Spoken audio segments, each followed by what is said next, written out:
Two earthquakes, 40 seconds apart, a 7.2, then a 7.5. Same fault, same coastline, back to back. Buildings collapsed in Caracas before the first shaking even stopped. Tsunami alerts fired across the Caribbean. American territories were on the warning list, and right now, rescue crews are pulling men out of rubble with their bare hands.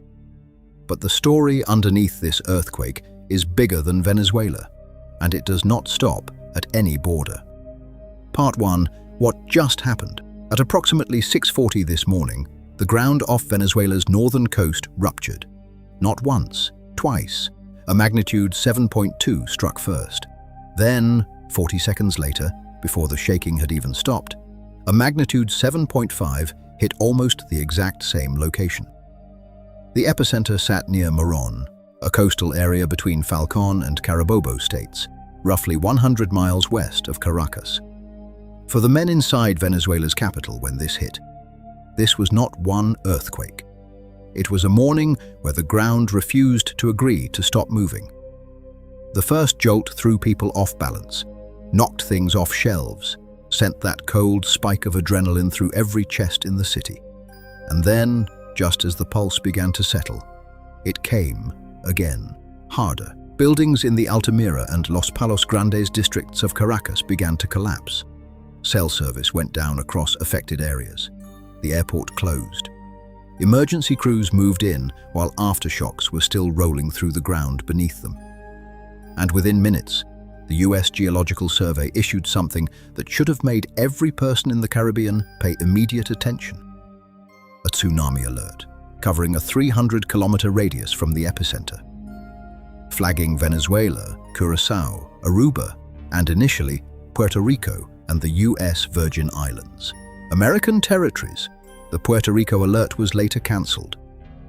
But the fact that it was issued at all tells you exactly how much energy this fault released in those 40 seconds. Venezuela did not just get hit by two major earthquakes today. It got hit by two major earthquakes after 20 years of economic collapse that left its infrastructure in one of the most fragile states of any nation in the Western Hemisphere. The buildings that collapsed in Caracas today were not new structures failing under extraordinary stress. They were old buildings, poorly maintained, structurally compromised by decades of neglect. Buildings that engineers had flagged for years as dangerously below modern seismic safety standards. Buildings that had no realistic chance of surviving a 7.5. The electrical grid, already one of the weakest on the continent, went down in affected areas almost immediately. Rescue coordinators described being unable to reach teams on the ground because the communication infrastructure collapsed alongside the buildings it was supposed to serve. Think about what that means in a real rescue operation. Collapsed structures everywhere, men trapped inside rubble in the dark, and the system that coordinates who goes where, the phones, the radios, the emergency dispatch centers, completely offline. Rescue crews working blind, in the dark, with aftershocks still rolling beneath their feet. And there is one more detail that makes this worse. The epicenter near Morón sits directly adjacent to Puerto Cabello, one of Venezuela's most critical industrial zones. Home to major oil refineries that represent what little remains of the country's economic backbone. A country already in economic freefall, hit by a 7.5. Communication lines down, energy infrastructure potentially compromised, and rescue crews navigating collapsed streets with no reliable coordination system. That is not just a natural disaster, that is a cascading collapse happening in real time. Here is what the breaking news coverage is not telling you. The fault system that produced today's earthquakes runs along one of the most geologically complex and least understood plate boundaries in the entire Western Hemisphere. Northern Venezuela sits at the collision zone between the Caribbean plate and the South American plate. Two enormous slabs of the Earth's crust, each hundreds of kilometers thick, grinding against each other at a rate of about 20 millimeters every year. Building strain, storing energy, releasing it in violent bursts when the pressure finally exceeds what the rock can hold. Today's double earthquake was that system releasing strain, But here is the question that seismologists are asking right now. And it is the question that matters most. Did it release enough? When a fault produces a 7.2 and a 7.5 40 seconds apart, that is not necessarily the system clearing its full load. In many cases, that is the system redistributing stress, transferring pressure onto adjacent locked sections of the same fault boundary, sections that were already loaded before this morning, sections that now carry more strain than they did yesterday. Every aftershock still rolling through Venezuela right now is not just the ground settling. Each one is data. Each one tells seismologists something about how the stress has moved and where it may be concentrating next. And consider what happened on the same day this struck. Japan recorded a 6.9 off the coast of Honshu. Northern California recorded a 5.6 near Willits, 140 miles north of San Francisco, knocking out power for thousands of residents. 3 countries, 3 earthquakes. One day, the Ring of Fire and the Caribbean fault system activating simultaneously. Each one a separate event, each one a reminder that the plates beneath our feet are never still. The Caribbean plate boundary that ruptured today connects through a fault system that runs directly toward Puerto Rico, and beyond it, toward the eastern seaboard of the United States. The Puerto Rico Trench, sitting just north of the island, is the deepest point in the entire Atlantic Ocean.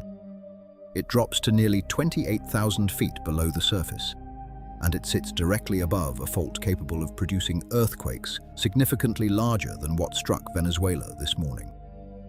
USGS scientists have assessed the Puerto Rico Trench as capable of generating a magnitude 8 or higher earthquake.